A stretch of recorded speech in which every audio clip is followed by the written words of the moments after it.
the defense's next witness? Richard Eichenbaum. Okay.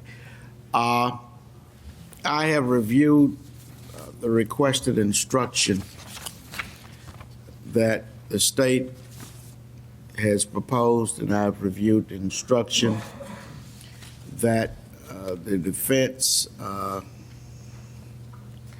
has proposed.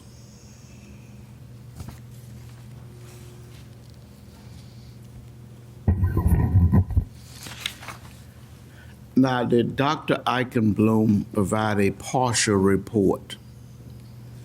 No, Your Honor. He provided an affidavit, and he, in deposition, referred to it by that term as an affidavit. It does not, I provided the court with a copy of it the other day, and well, this is what I'm looking at.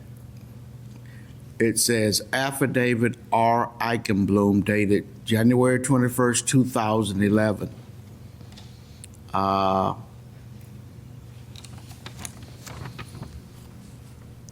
Is this what he provided? yes, Your Honor, that's the item that was provided Okay. through defense counsel. This is the instruction I propose to give.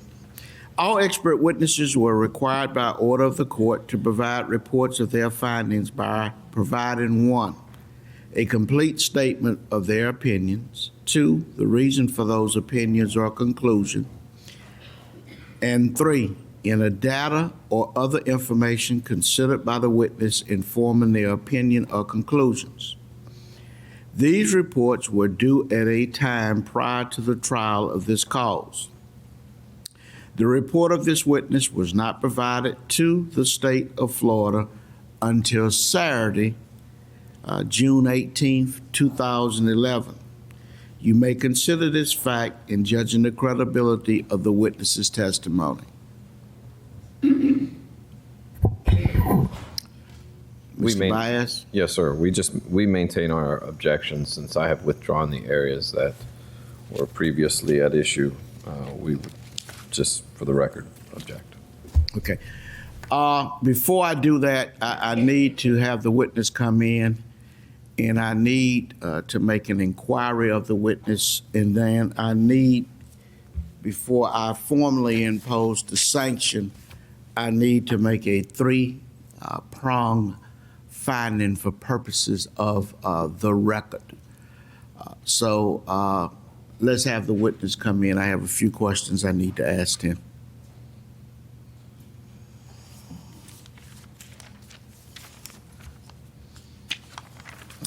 I will file, this first item is the defense's proposed instruction, if I was going to give an instruction.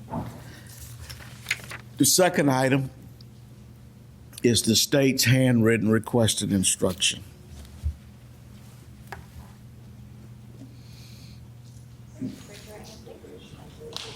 You solemnly swear or affirm to tell the truth, the whole truth, and nothing but the truth, so help you God. I do.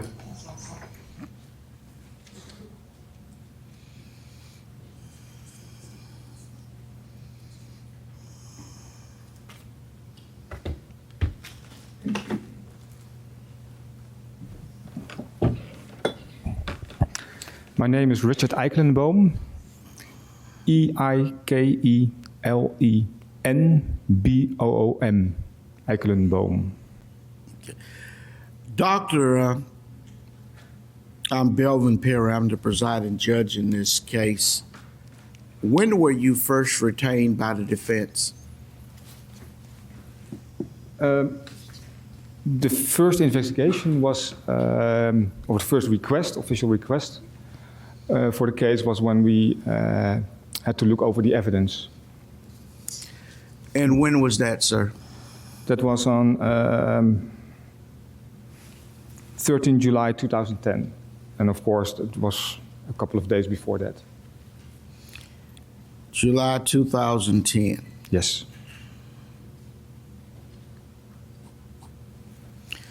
Sir, were you ever informed that you were required to produce a report outlining the opinions that you rendered in this case as a result of your examination of the evidence?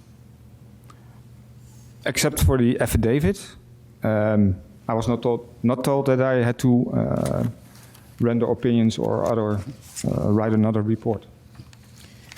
Sir, were you ever informed of the following? Where expert witnesses have not prepared reports of examinations or tests, both the state and the defense are required to provide the following information, which shall be filed with the clerk of the court in form of a written pleading. 1, the expert's curriculum vitae or qualifications of the expert. 2, the expert's field of expertise or medical specialty. 3, a statement of the specific subjects upon which the expert will testify and offer opinions. 4, the substance of the facts which the expert is expected to testify. And 5, a summary of the expert's opinion and grounds for each opinion. Were you ever informed of that order of the court? No, I don't recall that order. Okay. I take it, sir, that you do not live in the continental United States? Well, actually, since February, we're living in Conifer. But before that, we were living in the Netherlands. Okay. How were you communicating with the defense? Was it by phone, email, or by what other means? By phone, email, and Skype. Okay. Were you ever requested or asked between December 2010 and May 1st of 2011 to reduce your opinions and findings in writing in a report format as I've just outlined? Sorry, reduce? I mean, to write a report? To write a report in the format that I've just outlined, sir. No, I don't recall that. Okay. Who was the principal person that you communicated with for the defense? Who were you getting your instructions from? Mr. Baez, and we also had communication with Michelle. Now, from May of 2011 up until today's date, were you ever asked to reduce your report in the written format that I've just outlined, which would include all of your opinions that you were asked to produce? Last Saturday, I talked with Mr. Baez, and then after we went to the district attorney's office to do the deposition where we were refused, I was requested that I would write a report. So last Saturday night, we wrote a short report. Between December 1st in the year 2010 up until May 1st, 2011, how many times have you communicated with members of the defense team? Well, I'm not completely sure about that. I know we had communication short before we had to do the inspection of the evidence, and short after. And then for a long time, I didn't hear anything anymore. So we more or less lost contact and lost track of the case.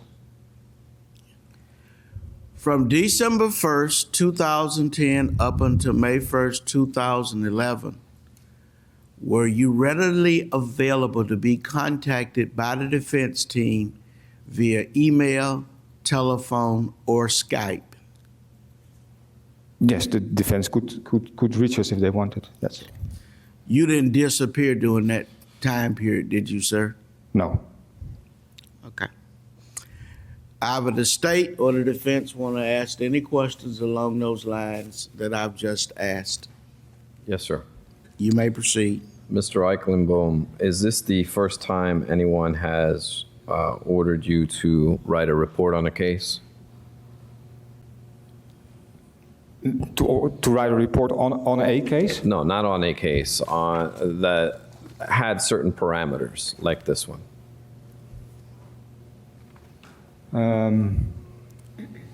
No, in the Dutch courts, yeah, you sometimes get the request, and that's by an investigative judge, and they can order you to investigate certain evidence or certain reports, or and write an opinion about these items. And that would be based on things you've done, correct? Like run certain samples of DNA, inspected certain pieces of evidence. Can be both. Can be on investigations which we have performed, but can also be on investigations of other laboratories, and then they want a second opinion about the methods used or conclusions drawn in those reports. Okay. And the contact with your company back in January of 2011, that was done through your wife and Miss Medina, was it not? Yes. It wasn't correct. directly with you. No. Okay. And in fact, what occurred and how this order was, the information got back to you came originally from Miss Medina to your wife and from your wife to you. That's correct. Objection assumes effect, not an evidence that the information about the order ever got to the witness. He's indicated it didn't. I permit him to go ahead. Objection overruled. Okay. Now, what you ended up doing is based on what your wife ended up telling you, correct? Yes, you're talking about a very short affidavit. Yes, the affidavit. Okay. And what you in turn ended up doing was filling out an affidavit of all the work that you had done up until this point, correct? Yes, this is more or less about the evidence viewing.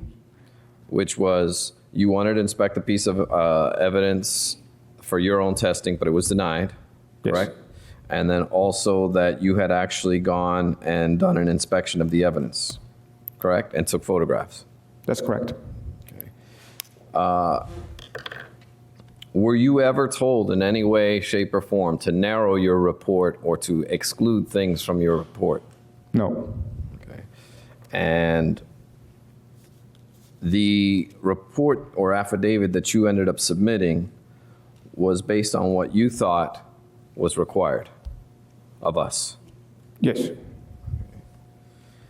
And you never spoke directly with Ms. Medina about what the court has actually ordered.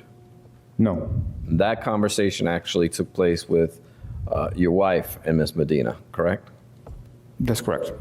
And then later on spoken to you, correct? That's correct. Do you recall exactly what your wife told you was required by the court? If you can remember. No, I don't recall that. Do you remember that conversation at all, only that maybe it happened? No, I don't remember the conversation at all. And the affidavit, yeah, I remember something about the affidavit, but we were very busy in that time. We were in the transfer time that we transferred from the Holland to the United States. So I didn't think much about this affidavit. And the questions and the opinions that you raised and formulated on Saturday, they were first broached on Saturday, correct? Yeah, when we were talking about the case on Saturday afternoon after the court session, then the idea came up to write a report or to form ideas about what topics were you were talking about. And these are not opinions that you held before and had discussed with us previously, and we determined that you were going to testify about these opinions prior to Saturday, and you just didn't not include them in your report, correct? That's correct. On Friday, I made a PowerPoint presentation and just an average presentation for explaining contact DNA. And Friday's PowerPoint presentation was just a general explanation of touch DNA and nothing more. Yeah, and how PCR works. They weren't specific as to any of the issues that were raised in this case, only an attempt to explain touch DNA. Yes. Okay. And upon our conversation on Saturday, you were then immediately asked if you would consider taking a deposition at the state attorney's office to now discuss these new opinions. Yes, so during the lunch, Yes. we discussed the topics and then about which I might be allowed to talk during court. And then we had an appointment with the district attorney's office to do deposit. Okay. And what happened when you showed up at the state attorney's office? We were refused entrance By who? by the district attorney. Who? Is he sitting here? Yes. I'll stipulate it was me. Okay. That'll help. And what exactly did he say?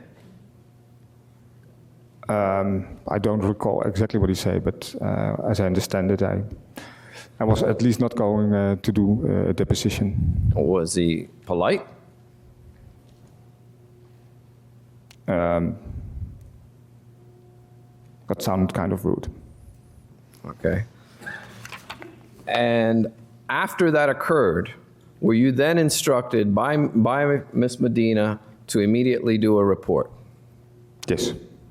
And you did that? Yes, And then you emailed that to me Saturday night? that's correct. Okay. I have no further questions. Mr. Ashton, any questions? May I just do it from here, Your Honor? You may. Is there any opinion that you have expressed in your Saturday afternoon report that you could not have developed 4 months ago through the same conversation with Mr. Baez? Well, it depends on the information which was available at that time, but like DNA reports, that probably could have been,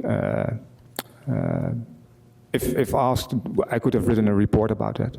Did he give you any new information during, and you spoke at lunch on Saturday, Yes. correct? Did he give you any new information during lunch on Saturday that you had not been provided with before?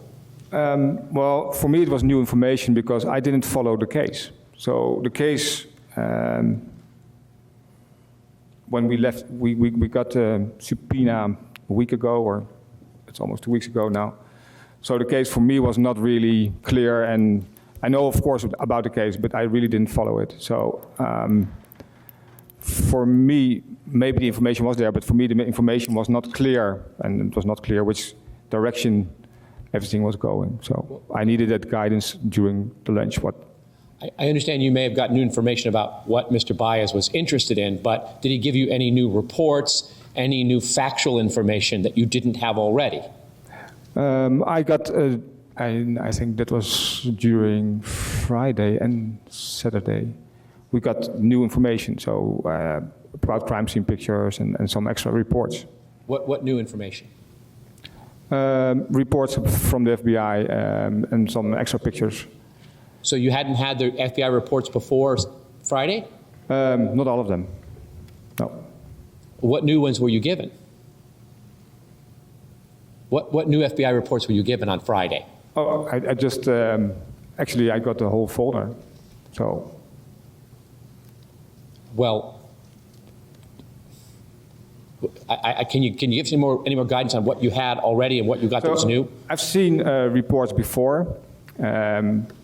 That was, I think that was during the investigation of the evidence. So I form an opinion about the case, and I know something about what was already then. And during last week, I requested for more information, digital, and I got all the reports, which were then, that's a lot of reports, of course. And you made that request after you got the subpoena and realized that they were actually going to want you to testify? Yes. No further questions. Okay.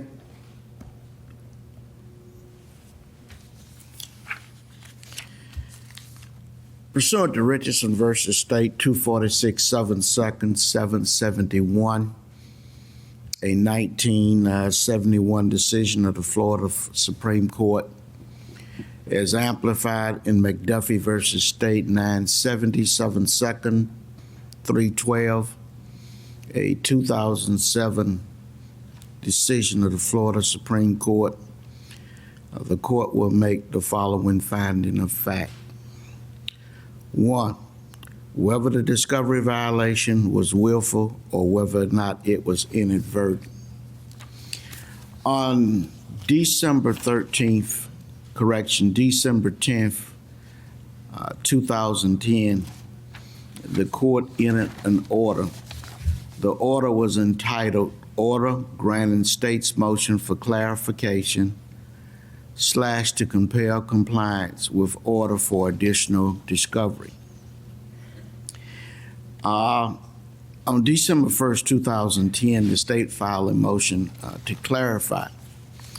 At a subsequent hearing, it was determined that there was some dispute concerning a prior order that the court had entered in the intent of certain language. The exact language of that court order at the time provided as follows.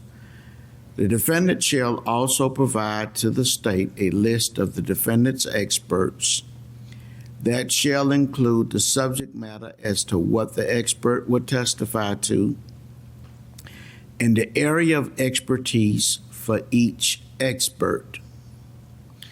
The court goes on to say there was some debate about the word subject matter rather than substance.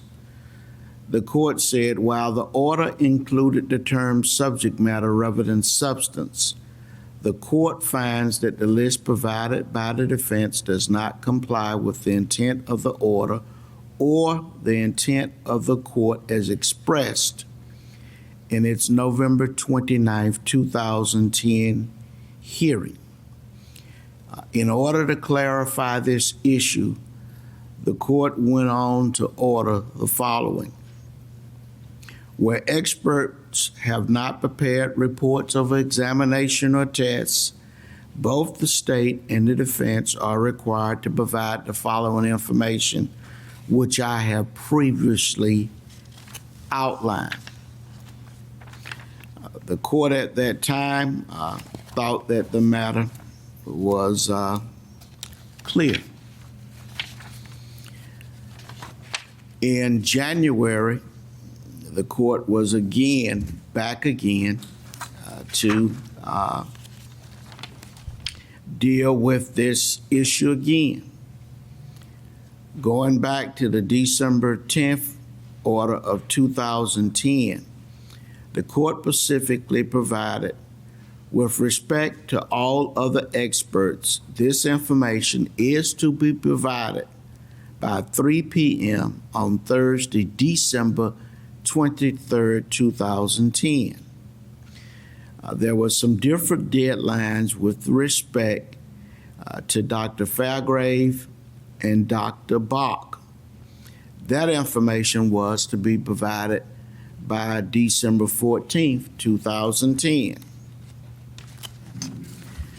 Again, we had the same problem again, and the court again specified what information and reaffirmed its prior order and assessed sanctions. The obligation are for the attorneys to see that their witnesses comply with the orders of the courts. It is the attorney's job, be it the assistant state attorneys or defense counsel, to make sure that their expert witnesses comply with the order of the court.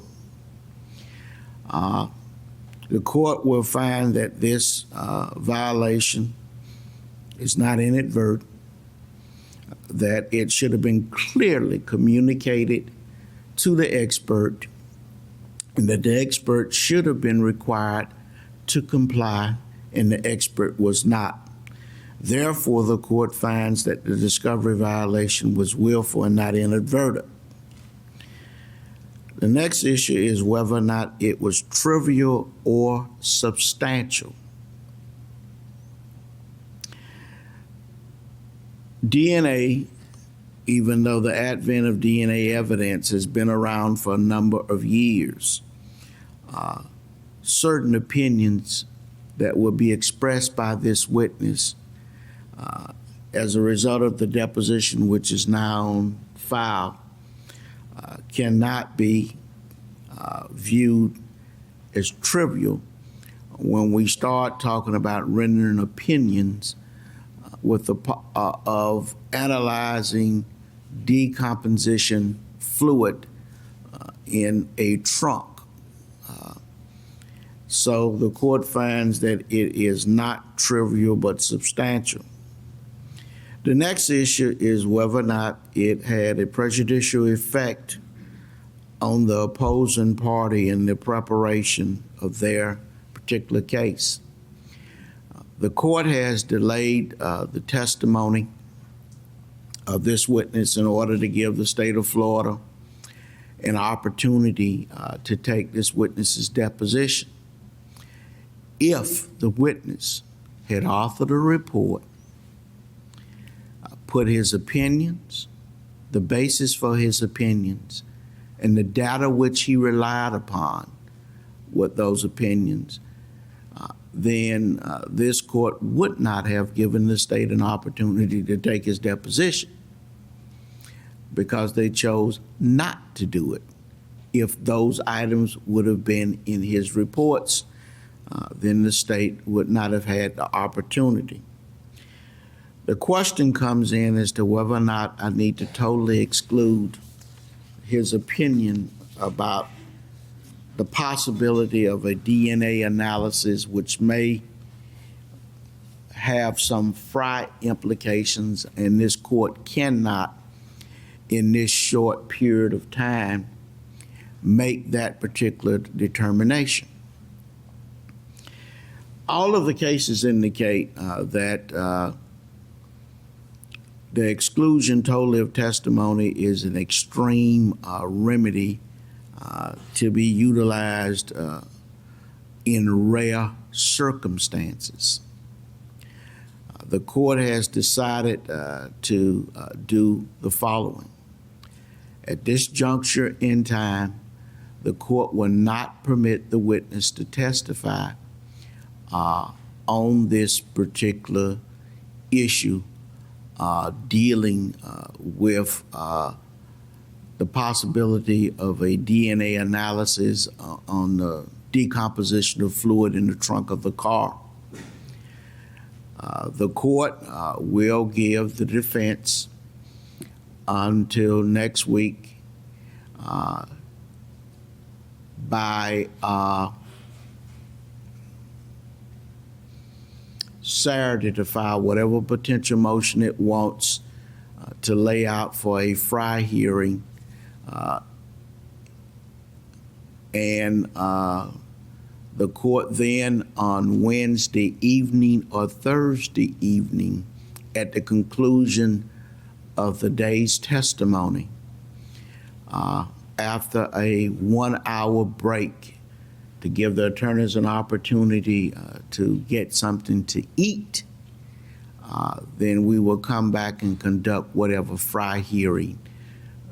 We would need to see whether or not this testimony does meet Fry, or whether or not there is even a Fry issue involved in that particular testimony. That should give each side ample opportunity to do what they need to do, and it is a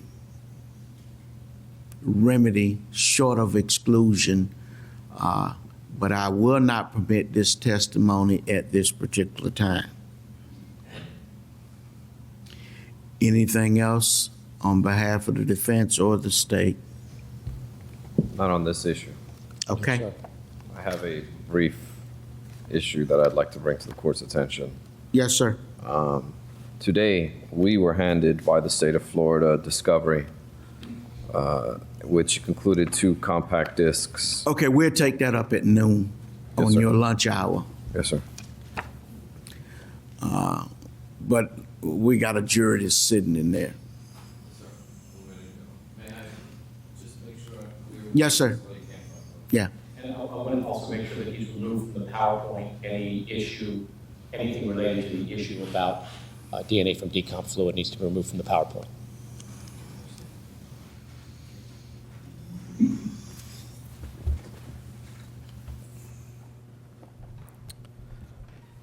I believe we're ready, Judge. Okay.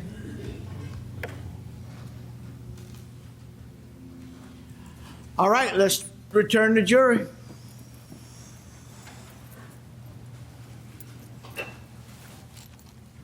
All rise for the jury.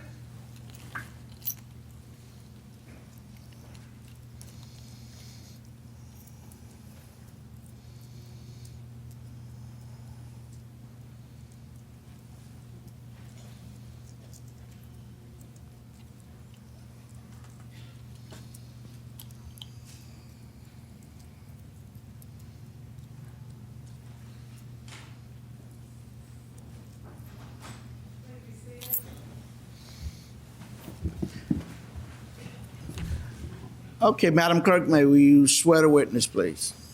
Raise your hand, please. Solemnly swear or affirm to tell the truth, the whole truth, and nothing but the truth to help you God. I do. Okay, ladies and gentlemen of the jury, let me give you the following instructions.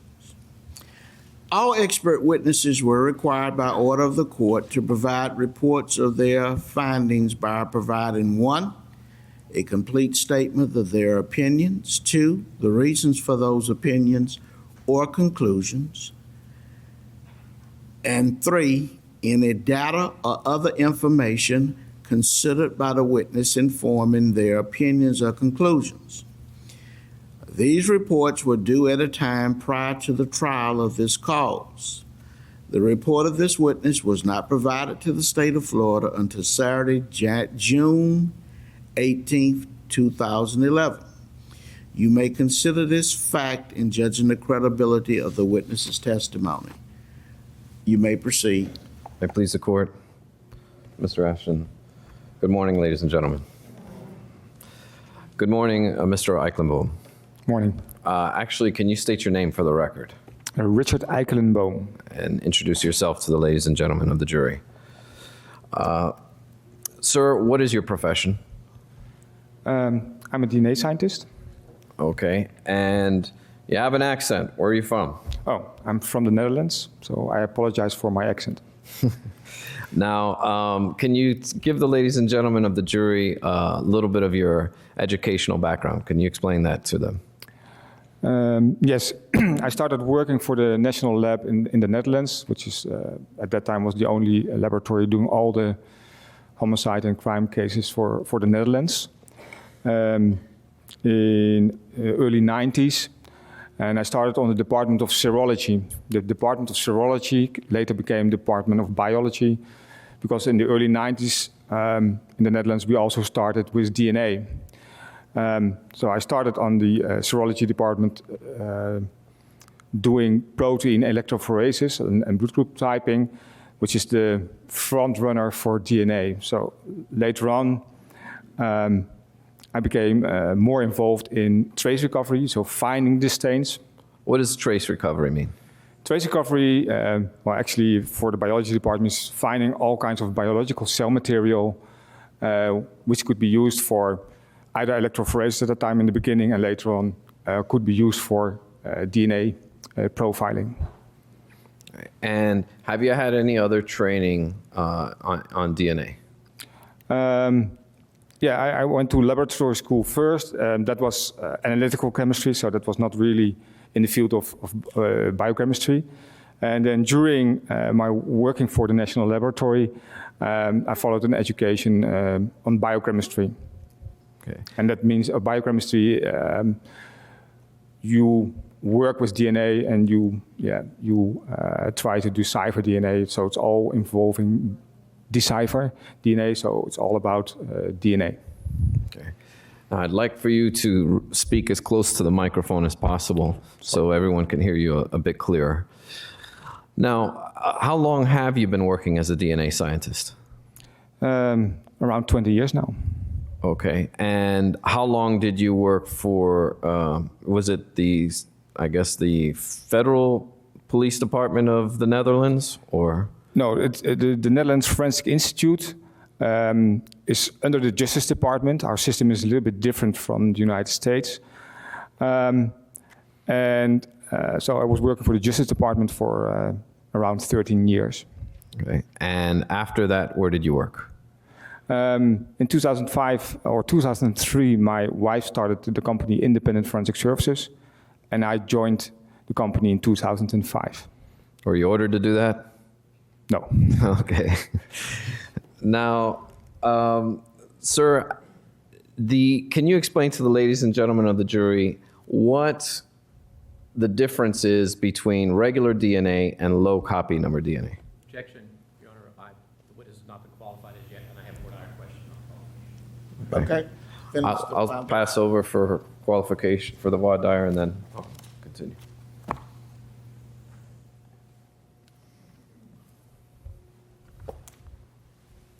Might go take that stuff. Let's go take a couple.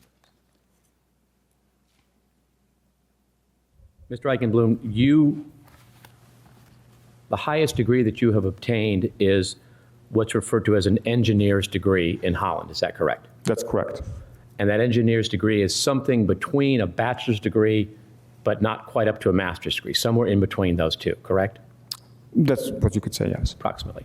Your degree is in biochemistry, correct? That's correct. And your specialization for your degree in biochemistry was in the study of luminol, correct? That's correct.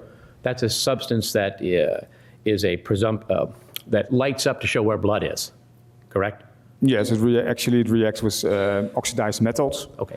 But it is used, in CSI a lot for finding bloodstains. But you did not specialize in molecular biology or DNA in your biochemistry degree. That was not your area of specialization, correct? That's not correct. Of course, the biochemistry education has biology, all kinds of fields and training in DNA and biochemistry. And then as a part of the last year where you do an internship, which of course was at my work, then I choose for a luminol subject. So that subject didn't contain much DNA. Of course, we were finding out, so actually it did contain quite a lot of DNA. What we tried to find is to make a new solution of luminol, which would not deteriorate DNA. So it had for sure something to do with DNA. Now, when you were working at the same time you were in school, you were also working for the Netherlands Forensic Institute, Department of correct. Biology. But you did not do DNA testing for that institution, did you? I worked on the biology department, and the biology department is divided in sections. And during the time we're talking about my training, I became a coordinator, and that means that you coordinate cases, you get all DNA results, but it's all on paper, and I had you can have an accent on certain investigations. That could be DNA extraction, that could be analysis. My emphasis was on trace recovery. Not DNA analysis or extraction. No. And in fact, though you had some training in DNA with the laboratory, you were not certified by that laboratory to perform DNA analysis, were you? That's correct. You did trace recovery. Yeah, that's an accent, and I coordinated cases and reported cases. Coordinating cases means basically deciding which unit should get it first, how best to coordinate the various disciplines in examining an item. That's what you mean, correct? And then you get all the results. So you have to know something about DNA in order to do interpretation. So analysis in the sense you get the results, but you do the final comparison about suspect, victims, match or no match. But you didn't actually perform, analyze, or interpret DNA cases during your period of time with that institution, correct? I did a lot of interpretation. I did not do the performing the actual pipetting of extraction or analysis in the unit analysis. But I see. But in 2005, your wife and you opened a business correct, called Independent Forensic Services. correct, And you and your wife appointed you as, quote, director of DNA. correct.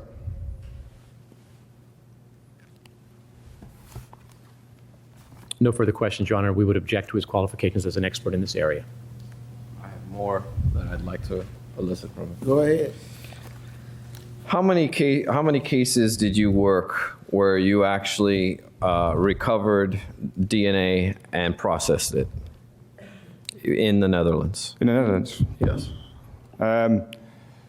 Processed the DNA cases, so that was during Independent Forensic Services. Correct. Prior to opening up Independent Forensic Services. Prior to. Yes, yes. So what I said for the Netherlands Forensic Institute, I worked on, as a coordinator, I worked on a lot of high-profile cases, but then as coordinator, you get the results from the laboratory technicians. During the time with Independent Forensic Services, we started doing everything ourselves. We didn't have lab techs. So in that time, we did from trace recovery till the report writing and court testimony all ourselves. And did you receive any training on how to do these, how to do both the trace recovery, extraction, and PCR process, and everything else that is required when running a DNA sample? Yes, of course. We had during the biochemistry lessons, you get to know the DNA extraction. And in the Netherlands Forensic Institute, I followed all courses which were aligned to become an expert witness there. Okay. And was your lab, Independent Forensic Services, accredited by any organizations? Yes. Which organizations? In Holland, we have a Dutch accreditation board, and that is similar to what you have over here as the ESCLET accreditation. That's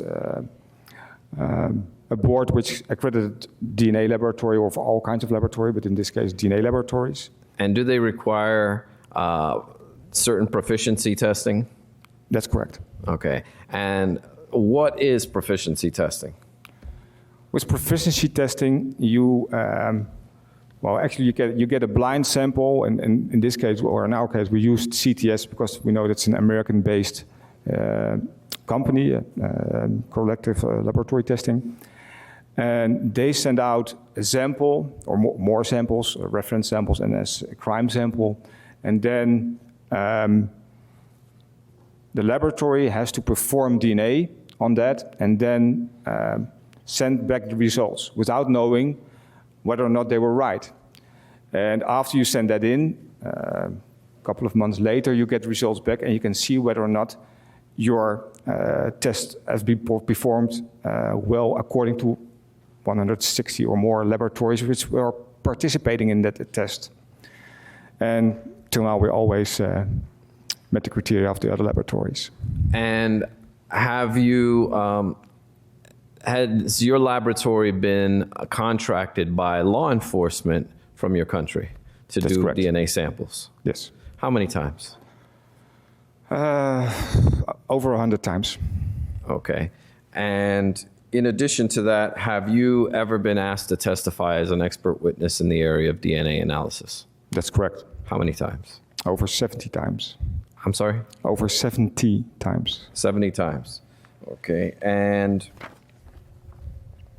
to get this accreditation, are there any other requirements that they monitor your laboratory and its employees?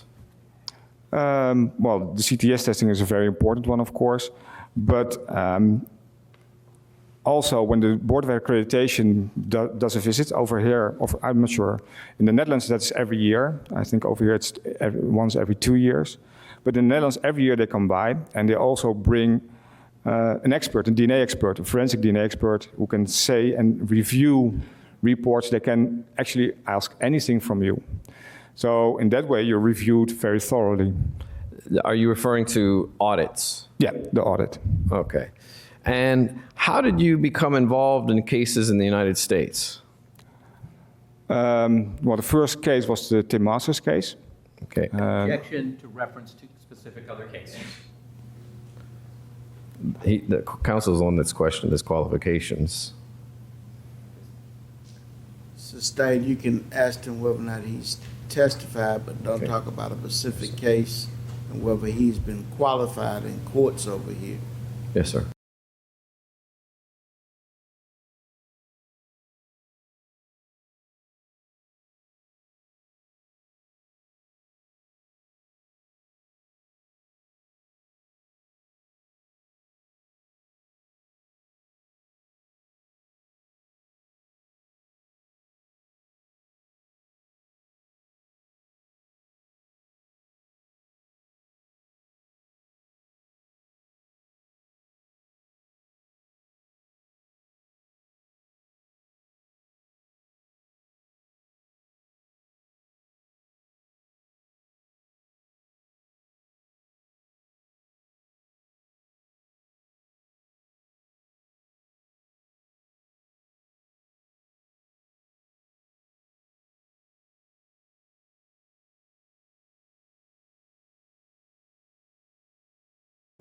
Try and answer just my question.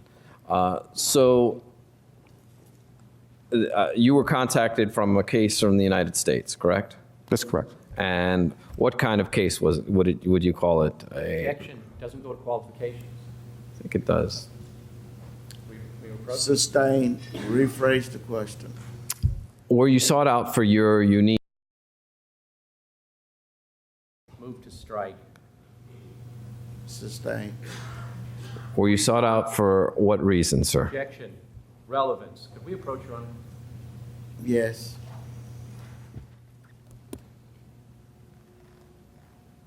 You may proceed. Thank you, Your Honor.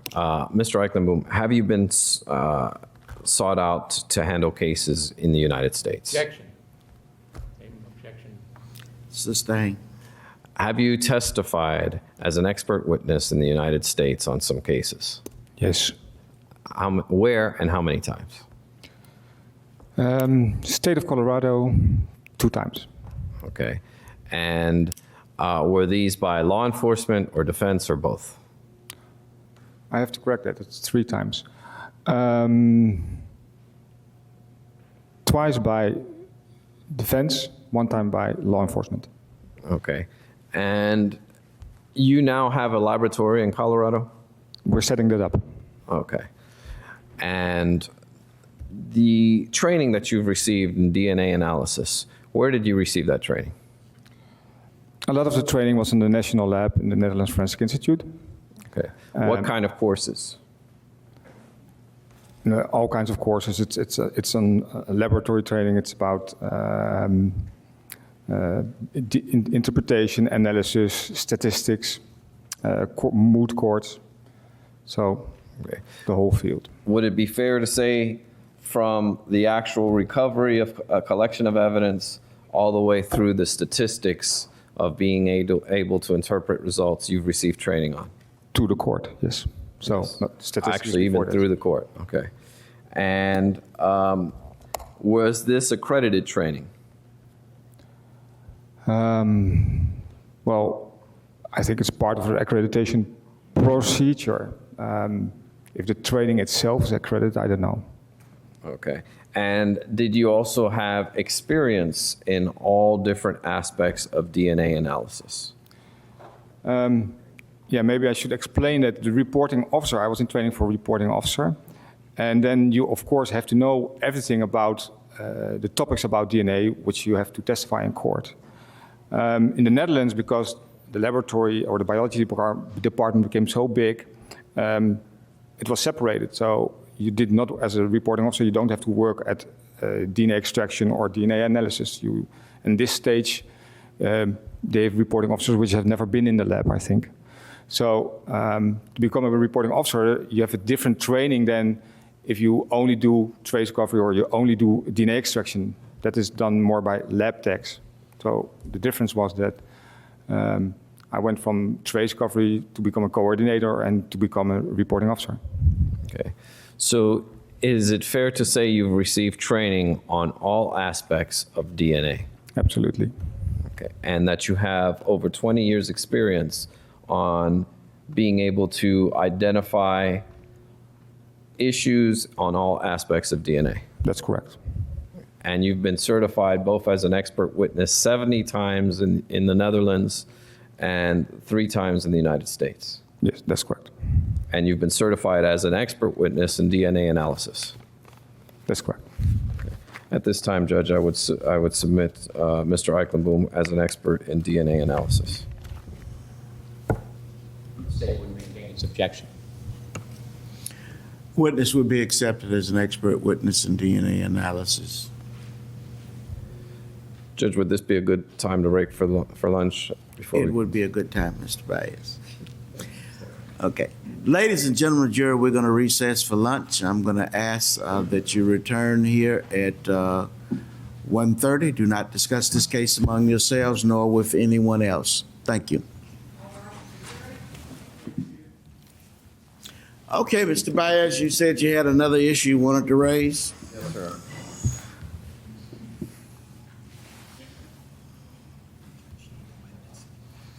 Sir, you may stand down. You can go to lunch. Be back by 1:25.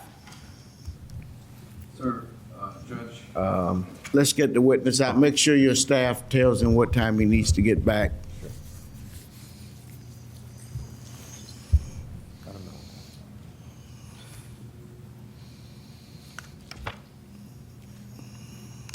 You may proceed, Mr. Baez. Your Honor, we were given this morning, which is the date, June 21st, 2011, some discovery that was provided to us by the state. In reviewing just a crude, rough peruse of what was given to us, it appears that many of the documents that were turned over were items that have just recently come up and certainly beyond the state's control as to being able to turn the items over, with the exception of one compact disc. This has to deal with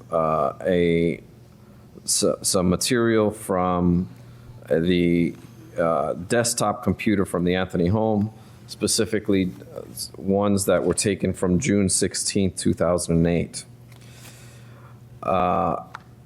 This report was completed on April 26th of 2008, but yet not turned over to us for 2 months later, after the time that the state's experts have already testified, computer experts that is specifically. In reviewing this also, I also noticed some photographs that appear to be some internet searches for what would be considered, and this is just one example. It's not the brunt of our objection and issue, but it appears that there are photos of shot girls, which may have been at one time viewed on the Anthony home computer.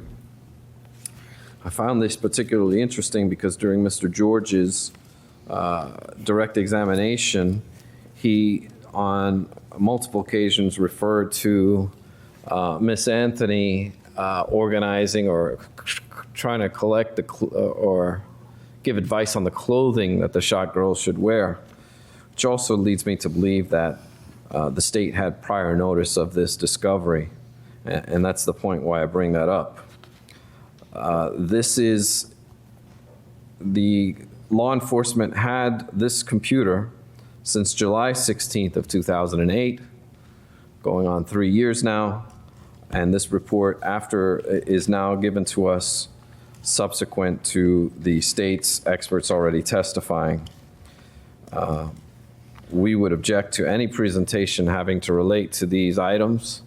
And I'm specifically referring to the computer items, not to what was disclosed previously, or what was disclosed of recent events that don't appear to be relevant to this case, unless of course they do become relevant at some time.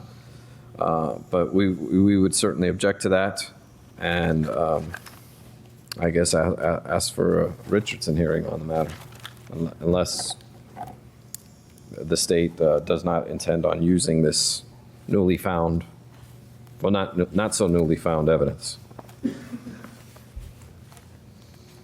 Ms. Burdick?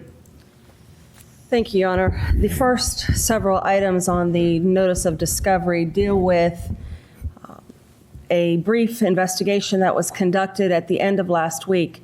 Apparently, a citizen called the Orange County Sheriff's Office, left some information about an inmate who may have had contact with Ms. Anthony at a point in time when the inmate was in the Orange County Jail. That matter was investigated Thursday or Friday of last week. The report was generated. A statement was taken over the phone from this witness. That transcript was produced immediately. I received all of that information yesterday. What was the name of the witness? The name of the witness is April Whalen. Apparently, her child died in a swimming pool and was found by the child's grandfather, who immediately administered CPR and called 911. Ms. Whalen was in an adjacent cell to Ms. Anthony for a very brief period of time. Ms. Whalen indicates to law enforcement she did not talk to Casey Anthony. However, she doesn't remember if she talked to other inmates. So at the present time, it's being explored whether or not there was indirect contact. Be that as it may, as soon as I received the reports verifying that, in fact, Ms. Whalen's son did pass away in a drowning incident, as well as the reports from law enforcement of the follow-up on the information obtained by or delivered by a concerned citizen that was provided to Mr. Baez in the event that it does become relevant in relation to the subsequent investigation or the investigation that continues. The last item that is on the notice of discovery is simply a filtered copy of items from the hard drive that Mr. Baez has had for years. My use of these items, or our use of these items actually, would be exclusively in rebuttal if Ms. Anthony or another witness were to testify about specific activity occurring on June 16th. An examination of the hard drive indicates there was substantial computer activity that would rebut a lot of what Mr. Baez said in opening statement. Therefore, even though he had this information for years himself and had a more than one computer consultant during the pendency of the case, as I recall, I decided that if we are going to use a demonstrative aid during the course of our rebuttal or even Ms. Anthony's cross-examination, that we would give that to counsel. And we have done so, rather than holding it for rebuttal.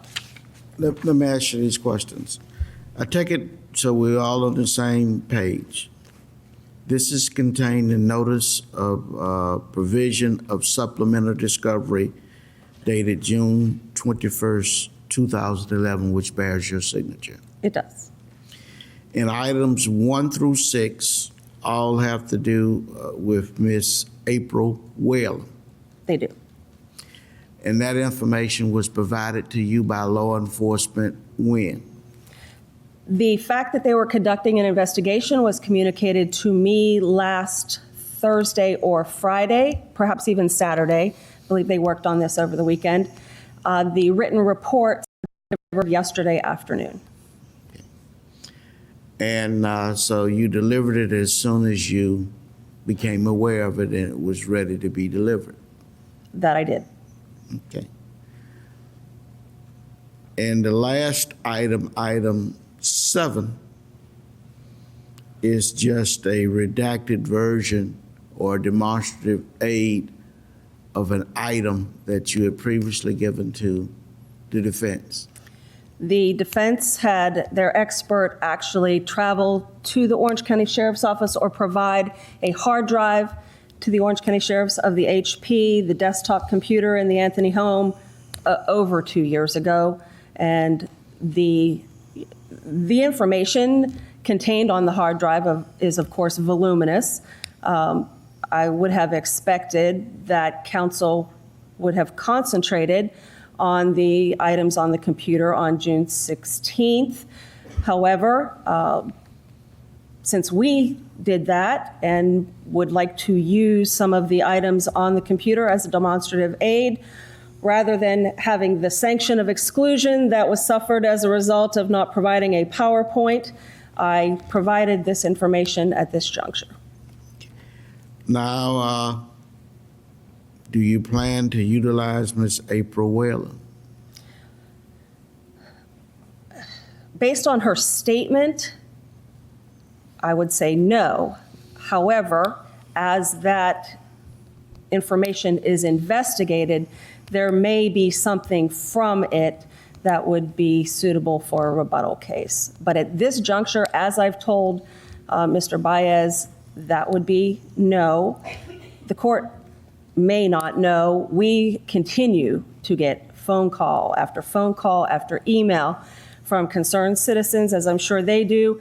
We have to cull through that information to determine what are just fashion suggestions or prosecution suggestions and what is actual fact or Brady material. And we have been doing that on a regular basis. This was one of those items that was investigated. If it turns out to be something relevant at this juncture, I would say no. But it could before the end of the case. Okay, as to items 1 through 6, Mr. Baez, any additional comments? On those items, no. Okay, But I do have numerous comments on 7. okay, let me finish 1 through 6. The court will find that this is not a discovery violation. The court will specifically find that under Rule 3.220 of the Florida Rules of Criminal Procedure, that the state has a continuing duty to disclose information that becomes available to them. And also, under the case of Brady versus Maryland, they also have that duty which they have complied with. Now, let's move to item number 7, Mr. Baez. Yes, sir. If I understand Ms. Drainburdick's position, they gave us a copy of the hard drive, so therefore they gave us, this is a filtered version of that. And I would equate that to giving us 50 phone books and telling us pick out page 700,631. The reports issued by experts in this case, and I guess we're going to get back to your order again, issued certain opinions, laid out certain dates, laid out issues that may or may show up or may not. As it relates to this date, the only thing that was issued by an expert witness was Sandra Kahn's testimony or report that states the hours of inactivity for the times of the computer search, computer activity on that day. Not who was on, not who may or may not have been on the computer, who may or may not have been home, and what exactly, what pages came up, and so on and so forth. There's so much data that we could be referring to that it now appears that the state of Florida has decided to focus in on or use some evidence during their rebuttal case for which they had during their, before the trial even started. In addition to that, there's no way, when we retain someone, we retain someone to verify the work of the prosecution in this case. So if they're going in a different direction and they issued other reports, especially given Your Honor's admonition and order, That's the area that we asked them to focus on, of course.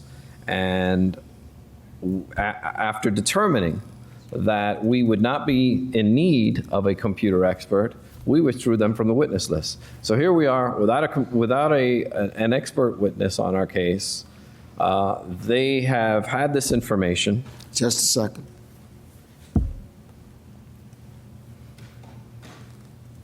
Okay. They've had this information for almost 3 years, and Ms. Drain Burdick's response is, we've had a copy of the hard drive, so therefore we've had the information. And that's not quite accurate, given the circumstances of how much data a computer contains. Have you, I know you haven't had an opportunity to review it, but Ms. Burdick, what's on this disk for 6/16/08? Contains all of the computer activity on the desktop. From what I can see, it's scribbly data. Some of them have photos.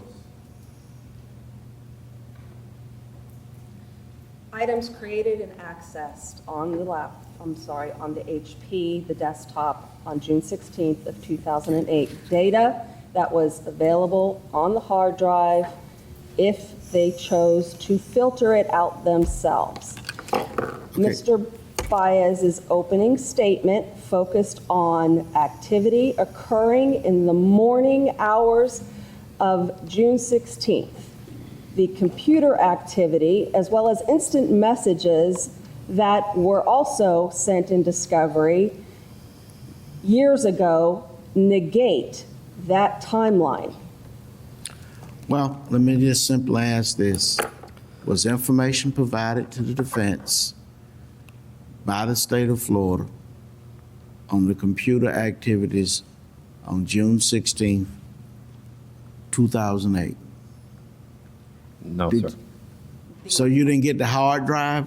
We got the hard drive, but that's everything, Judge. Well, but they gave you all of the information, correct?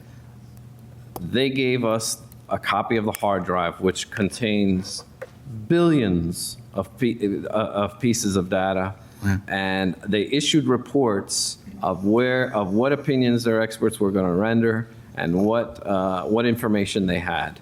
Well, let me ask you this, and if I may clarify ahead. something else, Judge. As it relates to my opening statement, I specifically said the exact hour is unknown. So for the state to allege that this is information that would directly rebut that, again, it would seem to me as an outsider looking in that June 16, 2008 was the last time that the victim in this case was viewed by her grandparents. It became quite evident, even though it is not evidence, that from the opening statement of the defense, that the 16th was a day of great importance, and that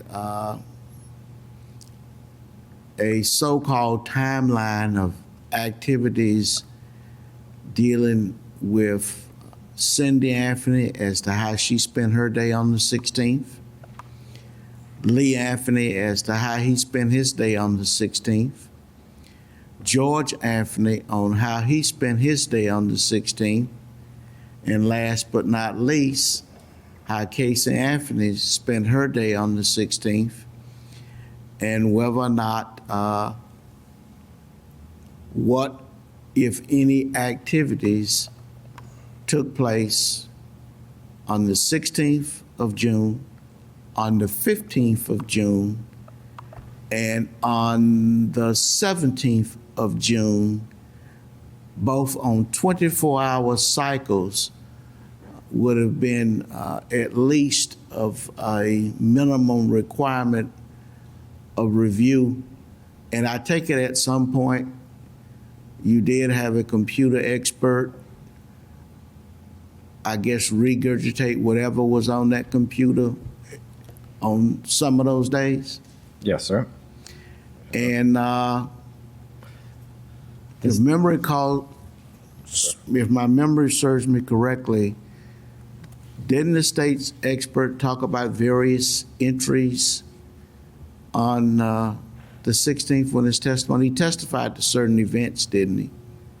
He did not. No, he did some event searches for chloroform and other things on other dates. Correct. But all of that information came off the hard drive? It did. Well, the hard drive. if the hard drive was provided to you, then it was left up to you to decide whether or not what searches you wanted to do on that hard drive. And it was not denied access to the defense. And it was up to you to determine what days you chose to look at and what days you chose not to look at. And I'm trying to wonder, how could it be the fault of the state of Florida that you chose not to look at any particular date when you were given the entire hard drive and you all knew what dates had some relevancy to this particular case?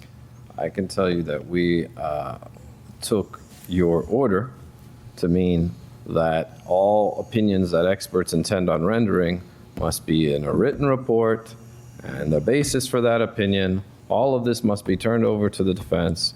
Well, tell me what someone out of the state of the defense enlighten me as to what is the expert going to tell us other than extract, because most folks are not computer savvy.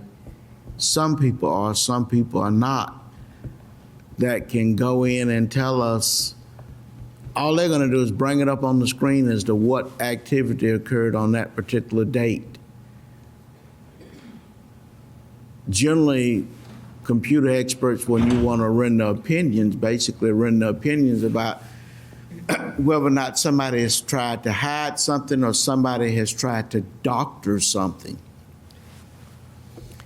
And, you know, that's what they generally do. But Can I add another point, Your Honor? yes, sir. Remember, y'all take as much time as you want to, because we're going to start back at 1:30. Yes, sir. The issue here as well is we're giving computer information after the state has rested. We have withdrawn our computer experts from the witness list because we expected them to testify to what was in their reports and not to new evidence that was now given to us. So if the court's even considering this, allowing them to testify, we would certainly ask to have our experts, given the opportunity for our experts to review this material and see if at all it's. They can look at it, but it's not new evidence. I don't know how something can be new evidence when it was given to you. Now, what you choose to do with it after you get it is your business, but it's not new evidence. Well, I disagree, but we can argue that issue at a later time, Judge. Okay. I would like more time to review the material, give it to our experts, and then You're free to do that. see if we have further points to make. Okay. Anything else y'all would like to discuss?